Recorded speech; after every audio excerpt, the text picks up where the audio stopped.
요즘 우리가 지내는 상황은요, 집에만 갇혀 있는 상황이에요. 그래서 어떤 분들은 힘들어 하시는 분들도 많은데요. 그리고 집에서 있는 시간 동안에 무슨 일을 해야 될지 잘 모르겠다 하시는 분들도 계시는데, 오늘 말씀해 보시면 모세가 이스라엘 백성들에게 명령하기를 하나님을 사랑하는 것을 너희의 마음에 새기고 또 가정에서는 너희의 자녀들에게 부모가 가르치라. 그렇게 분명히 명령하고 있거든요. 그래서 이 신명기 6장 본문 말씀을 가지고 오늘은 우리가 집에 있는 동안에 할 수 있는 일들에 관해서 말씀을 잠깐 나누려고 합니다. 성경에 보시면 많은 경우에 집 안이 안전하기 때문에 집 안에 머물러 있었다. 그런 이야기들이 구약과 신약에도 여러 번 나오는 것을 볼 수 있습니다. 대표적인 것은 출애굽기에 보시면 하나님께서 이스라엘 백성들을 해방시키시기 위해서 애굽 땅에 10번의 재앙을 내리시지 않았습니까? 그 10번째 재앙이 바로 장자의 죽음이었습니다. 애굽 사람들은 하나님의 말씀과 약속을 알지 못했기 때문에 장자의 죽음으로 심판을 받았고요. 이스라엘 백성들은 양의 피를 문 바깥에 바르고 가족들은 다 집 안에 모여서 그날 밤을 무사히 통과하게 된 것을 우리가 잘 알고 있습니다. 그러므로 유월절을 맞이하던 때에 이스라엘 백성들에게 있어서 가장 안전한 장소는 어디였겠습니까? 바로 집 안에 머물러 있었다는 것입니다. 그냥 단순히 집 안에만 있었던 것이 아니고 하나님의 말씀을 받고 믿고 순종함으로써 양의 피를 바르고 머물러 있는 백성들의 집에는 그 장자의 죽음의 재난이 임하지 않고 건너갔다. 패스 오버. 그 6월절이 시작된 것이 아닙니까? 오늘날 우리들은 하나님께서 지켜주시는 가정이 바로 믿음의 가정이 되어야 되고 하나님께 소망을 두고 살아가는 성도들이 집 안에 머물러 있을 때에 우리를 보호해 주시는 것을 경험하시게 될 것이라고 저는 믿습니다. 시편 84편 말씀에 보시면요. 주의 집에 거하는 자들이 복이 있나니 그들이 항상 주를 찬송하리이다. 그렇게 되어 있거든요. 물론 시편 84편에서 말하는 주의 집은 성전을 말합니다. 하지만 성전이 꼭 건물에만 성전이 이루어질 수 있는 것이 아니고 우리가 주의 집에 거하는 믿음의 백성이 되어서 우리가 지금도 여러분들의 가정에서 찬송을 부르시고 함께 기도를 하시고 함께 예배를 드리시고 있는데요. 항상 주님을 찬송하는 주의 백성들이 모인 장소는 거기가 바로 주의 집이 되고 주의 성전이 되어서 하나님의 보호하심을 경험할 수 있는 믿음의 가정들이 다 되실 것이라고 저는 믿습니다.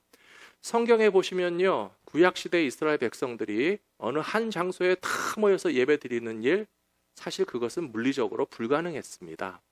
왜냐하면 광야에서 이스라엘 백성들이 계수해보니까 남자가 60만 명이 넘었었거든요. 그럼 60만 명이나 넘는 남자들이 한꺼번에 모일 수 있는 텐트를 만들 수 있다고 생각하십니까? 그건 불가능하죠. 그래서 모세와 이스라엘 백성들이 40년 동안 광야를 통과해서 지나가는데요. 모든 이스라엘 백성들은 각자 자기의 집 텐트가 있었습니다. 장막에서 지냈고요. 하나님께 예배드리는 장소는 그 동서남북 12지파가 장막, 텐트를 치고 있는 한 가운데에다가 성막을 짓도록 하셨거든요. 물론 성막의 규모는 한 가정의 텐트보다는 훨씬 컸습니다. 몇 사람의 제사장들이 들어가서 예배를 인도하고 성소도 있고 지성소도 있고 그 모든 일들을 진행할 수 있을 만큼의 그래도 꽤 큰 규모의 텐트였지만 그러나 성막 안에 모든 백성들이 들어가서 예배는 드리지 못했고 그들의 진치고 있는 이스라엘 백성들의 공동체 한 복판에서 그 성막 위에 임재하시는 하나님의 구름 기둥, 불 기둥을 바라보면서 사실상 모든 이스라엘 백성들이 예배를 드린 장소는요. 자기의 집에서 예배를 드렸다는 게 얼마나 놀라운 사실인지 모르겠습니다. 출애굽기 33장 말씀해 보시면 모세가 회막으로 나아갈 때에는 백성이 다 일어나서 자기 장막 문에 서서 모세가 회막에 들어가기까지 바라보며 어떻게 했다고 그랬습니까? 자기 집에 장막 앞에 밖에 나와 서서요. 모세가 성막 안에 들어가는 것을 멀리서 바라보고 있었고요. 또 10절 말씀해 보시면 모든 백성이 회막 문에 구름 기둥이 서 있는 것을 보고 다 일어나 각기 장막문에 서서 예배하며, 이스라엘 백성들의 예배는요, 자기 집에서 예배를 드렸습니다.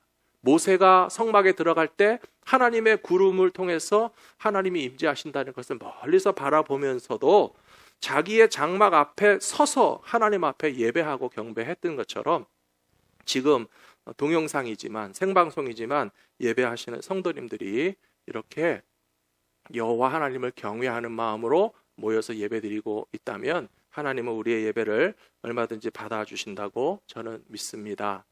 예수님의 제자들의 예배도, 또 신앙생활도, 모든 사역도 성전에서 이루어진 것이 아닙니다. 참 아이러니했죠. 예수님의 제자들도 성전에서 쫓겨났습니다. 그리고 예수님께서 십자가에 못 박히시게 된 이유도 성전에서 주인 노릇하는 사람들, 성전을 자신들이 장악하고 종교적인 권력과 심지어 비즈니스적인 이득까지도 누리는 사람들이 예수님을 미워해서 예수님을 죽이려고 앞장섰던 사람들은 바로 헤롯 대왕이 지은 성전에서 주인 노릇하고 있는 사람들이 오히려 예수님을 죽였고 예수님의 제자들을 성전에서 쫓아내고 출입하지 못하도록 막았습니다. 그렇다고 해서 예수님의 제자들이 신앙생활을 못했습니까? 아닙니다. 각자의 집에서 모이기도 했고요. 또 마가의 다락방에 모여서 기도했고요. 성령 충만했고 떡을 떼기도 하고, 또 모든 교회 사역을 성전에 가지 못할 때에도 사도행전에 보시면 예루살렘 교회 성도들과 제자들이 각자 집에서 모이면서 다 했습니다. 그렇기 때문에 오늘 우리가 교회에서 모이지 못하는 아쉬움이 있지만 우리의 신앙생활의 핵심과 본질은 결코 무너지지 않고 뺏기지 않는다라고 하는 사실을 우리 성도님들이 더 담대하게 믿고 기억하셨으면 좋겠습니다. 예수님이 십자가에 달려 돌아가신 후에 제자들은 사실 두려워했습니다. 믿고 따르던 예수님이 십자가에 달리신 것을 알았기 때문에 바깥에 나가지 못했습니다. 그래서 다락방에 숨어서 문을 잠그고 있었는데요. 성경에 보시면 부활하신 예수님이 적어도 2번이나 제자들이 모여있는 그 집에 찾아오셨어요. 2번 이상이라는 사실을 아시죠? 왜냐하면 한 번은 도마가 없을 때 오셨고 또 한 번은 도마가 있을 때 오셨어요. 사랑하는 성도 여러분, 무엇을 의미하는지 아십니까? 우리가 꼭 교회로 가야만 되는 것이 아니고요. 예수님이 찾아오셔서 함께 있는 그 장소가 바로 교회가 될 줄로 믿습니다. 마태복음 18장 20절 말씀에 보시면 예수님께서 말씀하시기를 2-3 사람이 내 이름으로 모인 곳에는 나도 그들 중에 있느니라. 주님 말씀하셨어요. 2-3 사람이라고 하셨잖아요. 2,000명, 3,000명이 모이면 내가 가겠다. 그런 예수님이 아니에요. 2만 명, 3만 명 모이는 교회가 교회다. 주님은 큰 교회, 많은 사람들이 모이는 곳에만 계신 주님이 아니시고 2-3 사람이라 할지라도 내 이름으로 모인 그곳에는 내가 그들 중에 있느니라 말씀하신 예수님께서 지금 예배드리시는 성도님들의 가정 가운데 함께하여 주신다라고 저는 믿습니다. 혼자 드리시는 분은 어떡하냐고요? 걱정하지 마십시오. 혼자 계셔도 주님이 함께 계십니다. 볼지어다 세상 끝날까지 내가 너희와 항상 함께 있겠다 약속하지 않으셨습니까? 그러므로 우리가 혼자 있든지 2-3 사람이 있든지 주의 이름으로 모인 곳에 주님이 함께 계심을 경험하심으로써 우리 집이 예배의 장소고 하나님 만나는 곳이고 임마누엘의 주님께서 함께 계시는 그런 성전되는 기쁨과 은혜를 누리시게 되기를 축복합니다. 저는 창세기를 읽을 때마다 노아와 그의 가족들이 굉장히 훌륭한 신앙의 가정이라는 사실을 알게 됩니다. 이유가 뭐냐 하면요, 죄악이 관영한 시대에 노아의 집안이 의로운 집안이었기 때문에 온 세상을 심판하셔도 노아의 가정만큼은 구원하시기로 하나님 작정하셨거든요. 그런데 정말 훌륭한 점은 또 뭐냐 하면 노아 혼자서 그 사명을 받은 것이 아니라 그의 부인과 그의 아들들과 3명의 아들이 있었잖아요. 그리고 3명의 며느리까지 합해서 8명의 식구들이 다 하나님의 사명을 받고 구원의 계획 가운데 동참해서 그 일을 위해서 함께 수고했다는 것은 정말 칭찬해 줄 만한 일이라고 저는 생각합니다. 사랑하는 성도 여러분, 노아가 혼자서 방주 만들려면 얼마나 힘들었겠어요. 가족들이 도와주고요. 아들들이 아버지가 산 위에 방주를 만드시는데 억지로 하지 않았을 겁니다. 아버지가 시키니까 할 수 없이 하지 않았을 것입니다.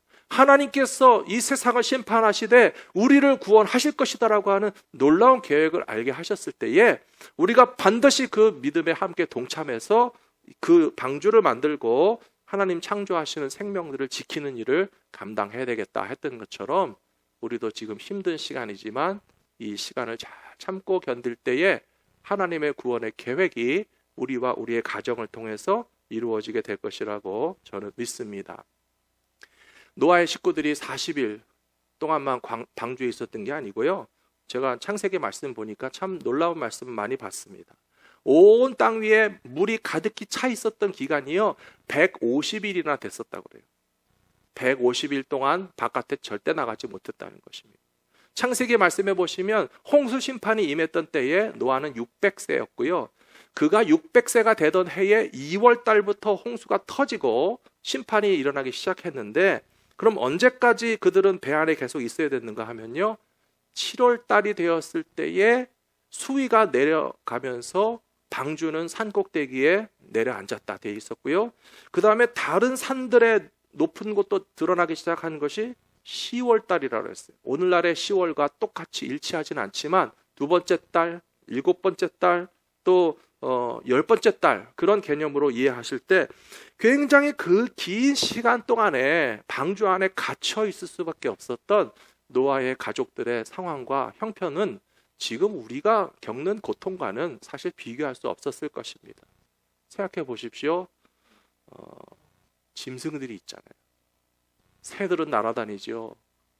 밤에 우는 짐승도 있고 낮에 우는 짐승도 있고 짐승이 소리만 냅니까? 싸기도 하고 냄새도 나고 얼마나 복잡하고 정신없는 그 상황 가운데서도 하나님의 구원을 함께 경험하기 위해서 사명받은 노아의 식구들은 묵묵히 방주 안에서 그 긴 시간을 참고 견디다가 차차차차 물이 사라지고 땅이 드러나고 까마귀를 내보내고 또 비둘기를 내보냈을 때 새로 난 이파리를 물고 오는 것을 보면서 그때서야 방주 문을 열게 되었던 것처럼 우리가 이 갇혀 있는 시간들을 잘 견디고 통과하게 되면 우리 모두에게 기쁨의 날을 다시 회복시켜 주실 것이라고 저는 믿습니다. 그날이 오기까지 그러면 우리는 무슨 일을 하면서 지내야 되는가? 오늘 그 말씀을 드리기 위해서 신명기 말씀을 읽고 여러 가지 설명을 드렸습니다. 첫 번째로 집에 있으면서 할 수 있는 일, 우리는 어디에 있든지 하나님께 예배하고 하나님을 사랑으로 섬기는 일은 집에서도 얼마든지 할 수 있습니다. 신명기 6장 5절 말씀에 보니까요. 너는 마음을 다하고 뜻을 다하고 힘을 다하여 너의 하나님 여호와를 사랑하라 라고 되어 있습니다. 사랑하는 성도 여러분, 여러분들의 가정에서도 할 수 있는 일이 있습니다. 하나님을 사랑하시고요. 마음을 다하고 뜻을 다하고 힘을 다해서 우리에게 생명과 구원과 영원한 하나님의 나라를 선물로 주시는 아버지 하나님을 어떻게 사랑으로 섬길까? 거기에 집중하실 수 있는 시간이 되시면 좋겠습니다. 신명기의 말씀은 영어로는 듀트로노미라고 하는데요. 이 듀트로노미라는 말은 다시 반복한다, 리피트한다라고 하는 뜻이 담겨져 있습니다. 왜냐하면 신명기의 말씀은 40년 전에 출애굽기에서 모세가 이제 막 애굽에서 나온 이스라엘 백성들을 위해서 호렙산에서 말씀을 받고 가르쳤는데요. 그 40년 전에 가르쳤던 내용 그대로가 여기 신명기에서 다시 새롭게 리피트되고 있기 때문에 이 신명기라고 하는 제목이 붙었고요. 이들은 이제 약속의 땅에 들어가는 것을 코앞에 두고 있는 젊은 세대입니다. 신세대입니다. 광야에서 태어나고 자라난 그런 새로운 세대가 하나님께서 주시는 약속의 땅에 들어가기 전에 반드시 마음에 품고 기억해야 될 사실은 무엇인가 하면 40년 전에 애굽 땅에서 우리를 구원하신 분이 하나님이시라는 사실을 잊지 말고 40년 동안에 우리의 삶도 지키시고 보호하시고 인도하신 분이 하나님이라는 사실을 기억하면서 오직 여호와는 한 분이신 하나님이시기 때문에 다른 신과 다른 종교와 가나안의 우상들에게 절대로 마음을 뺏기지 말고 하나님이 우리를 건져 주셨을 뿐만 아니라 하나님께서 우리에게 약속의 땅을 선물로 주신 것을 기억해서 감사하고, 감사에 대한 표현과 반응이 바로 사랑이라는 것입니다. 마음을 다해서 하나님을 사랑해야 되고요, 뜻을 다해서 하나님을 사랑해야 되고요, 또 힘도 다하라고 그랬습니다. 마음으로만 사랑한다, 감정이 사랑이 아니잖아요. 뜻과 힘과 노력과 삶 전체가 하나님께 대한 예배와 감사로 표현되게 되면 하나님께서 이스라엘 백성들을 얼마나 더 지키시고 또 축복해 주실까, 그 소망을 가지고 가정에서 자녀들에게 이것을 가르치라고 모세가 말씀해 주시고 있습니다. 사도행전 16장에 보시면요, 교회가 없을 때에도 성도들은 하나님께 대한 예배와 감사가 계속 이어졌다는 사실이 신약에도 나와 있습니다. 사도행전 16장 13절에 보시면 안식일에 우리가 기도할 곳이 있을까 하여 문 밖 강가에 나가서 거기 앉아서 모인 여자들에게 말하는데, 두아디라시에 있는 자색 옷감 장사로서 하나님을 섬기는 루디아라 하는 한 여자가 말을 듣고 있을 때 주께서 그 마음을 열어 바울의 말을 따르게 하신지라, 이렇게 되어 있습니다. 안식일인데요, 이 빌립보라고 하는 도시는 예배드릴 장소가 없었어요. 회당도 존재하지 않았습니다. 어떤 교회가 모일 수 있는 시설이나 건물도 전혀 존재하지 않았습니다. 그래서 이 빌립보라고 하는 도시에 처음으로 복음을 전하기 위해서 찾아갔던 사도 바울의 선교팀이 하나님께 예배드리고 싶은데 안식일에 갈 수 있는 장소가 없으니까 어디로 갔습니까? 강가로 나갔어요. 조용하고 한적한 곳에 나갔는데요, 거기서 경건한 여자들을 만났습니다. 기도하시는 분들을 만났습니다. 그 중에 자주장사 루디아, 굉장히 고급 옷감을 판매하는 그런 비즈니스를 하는 여자분이었죠. 근데 이 루디아에게 만나서 예수의 복음을 전하는데 건물이 없어도 상관없었습니다. 교회에서 모이지 않았어도 전도도 하고 예배도 하고 모든 크리스찬의 사역을 다 할 수 있었는데 하나님께서는 이 루디아에게 은혜를 주셔가지고요, 사도 바울의 말을 들을 때 마음을 열어주셨다고 그랬어요. 그리고 그 결과 어떤 일이 생겨났습니까? 빌립보의 교회는 루디아의 집이 최초의 교회가 됐습니다.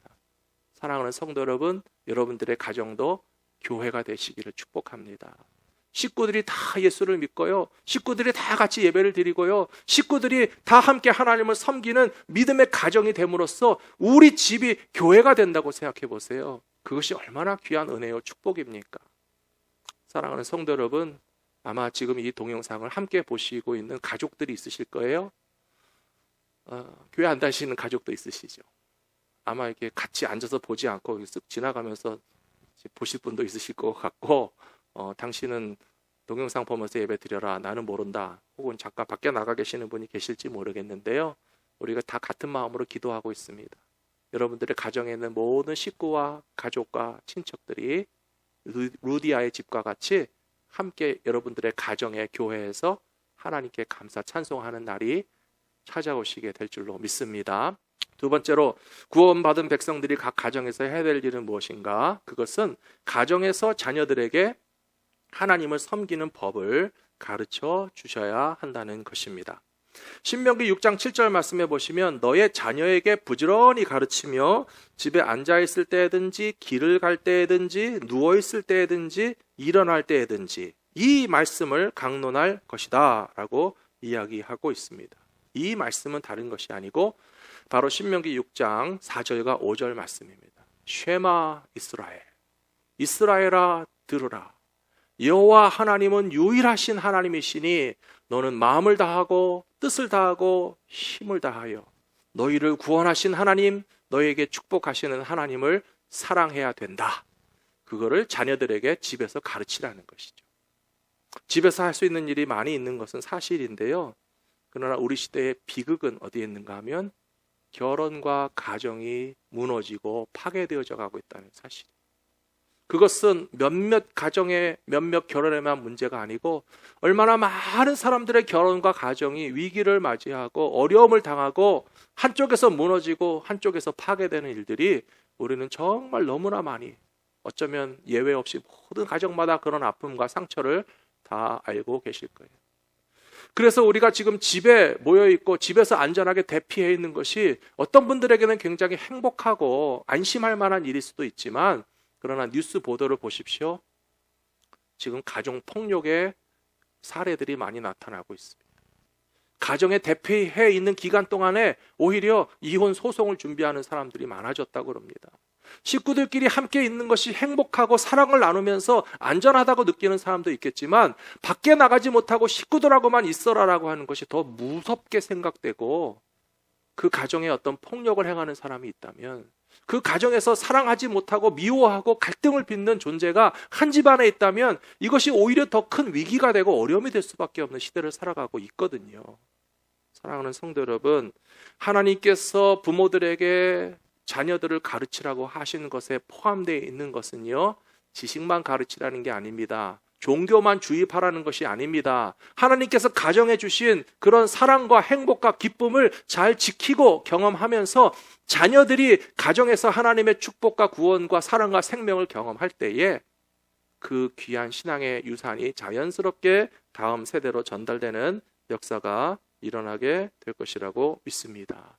삶에서 나타나는 가장 최고의 교훈은요, 실제로 보여주는 것밖에 없습니다.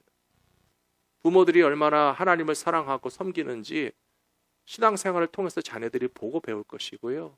부모들이 얼마나 말씀을 순종하면서 진실한 신앙으로 살아가는지 지켜보면서 더 많이 배우는 것이지, 아마 말로만은 가르치는 것이 불가능하다는 사실을 잘 알고 계실 것입니다. 신명기 32장에 보시면, 우리 화면에 보시면 같이 47절, 48절 같이 읽으면 좋겠습니다. 그들에게 이르되 내가 오늘 너희에게 증언한 모든 말을 너희의 마음에 두고 너희의 자녀에게 명령하여 이 율법의 모든 말씀을 지켜 행하게 하라. 이는 너희에게 헛된 일이 아니라 너희의 생명이니 이 일로 말미암아 너희가 요단을 건너가 차지할 그 땅에서 너희의 날이 장구하리라. 아멘. 신명기 32장은요, 모세의 고별 설교입니다. 은퇴 설교입니다. 모세가 120세 자기의 인생이 마감되는 순간에 이스라엘 백성들에게 전달한 말씀이 바로 이 신명기 32장의 말씀이에요.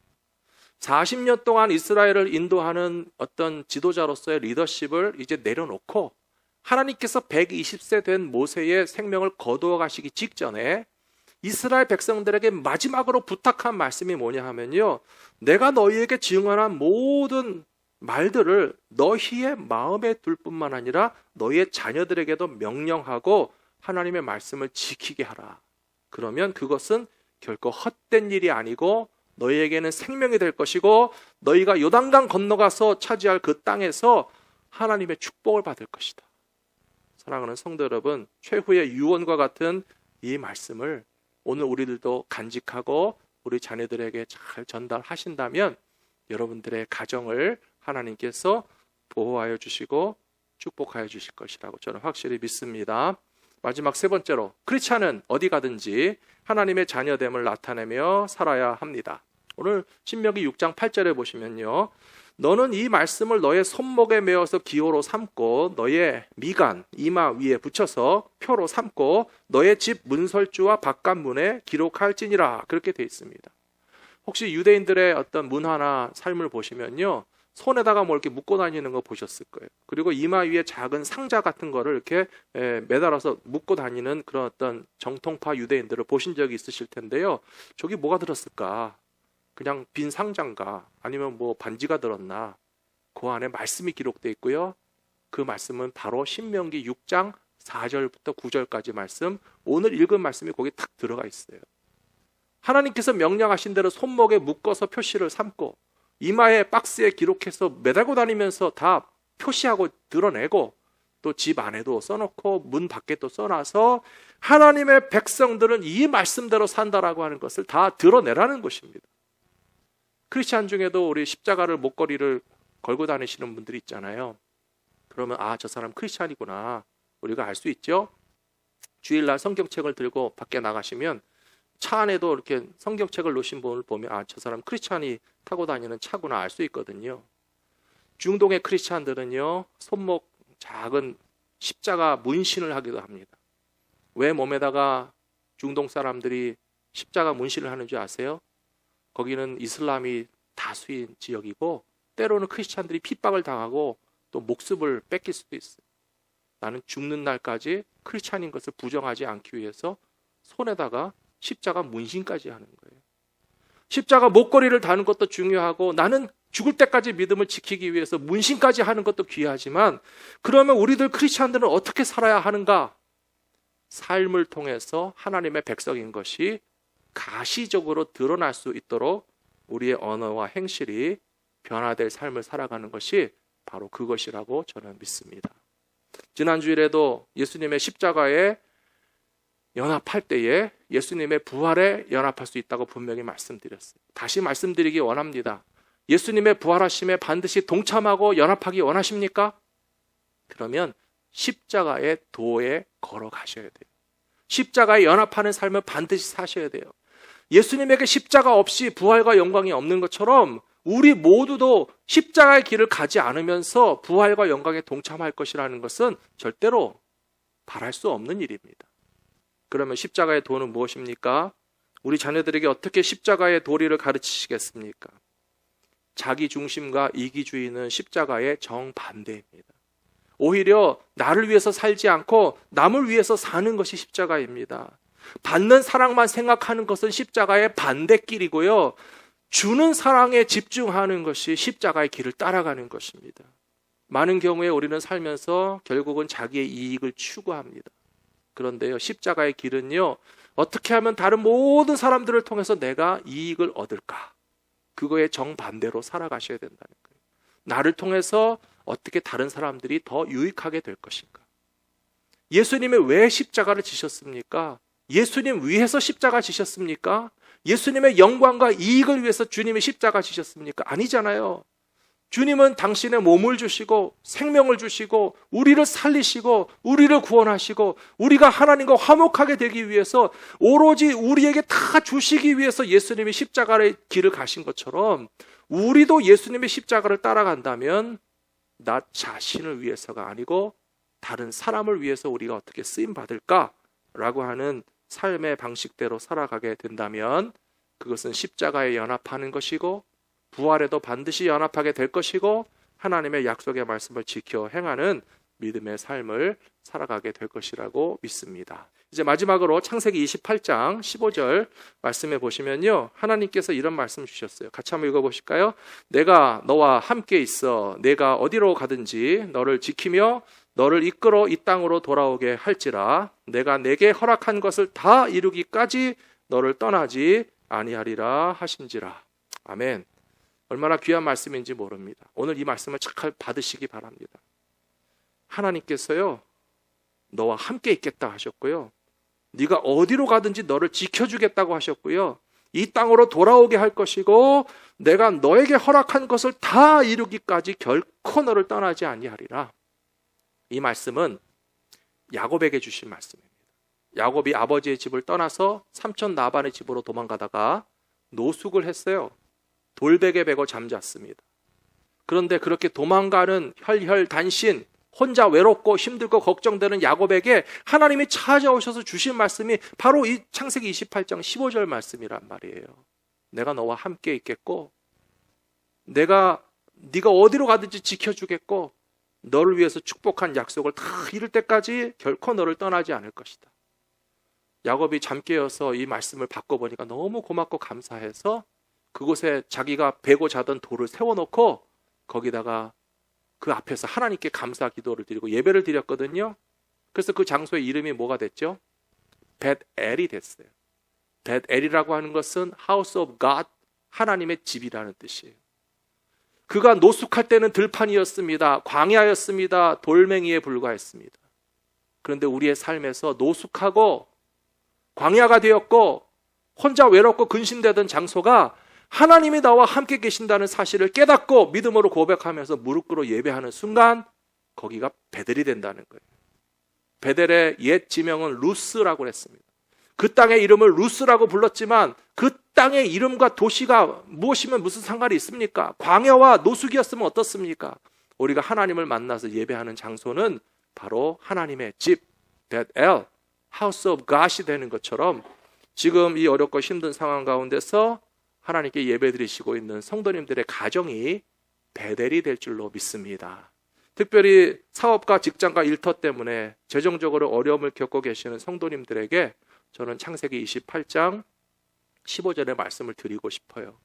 하나님께서 여러분들을 지켜주시고 여러분들을 이끌어주시고 하나님께서 여러분들에게 허락하신 것을 다 이루기까지 여러분들을 떠나지 않으실 것이라고 믿습니다.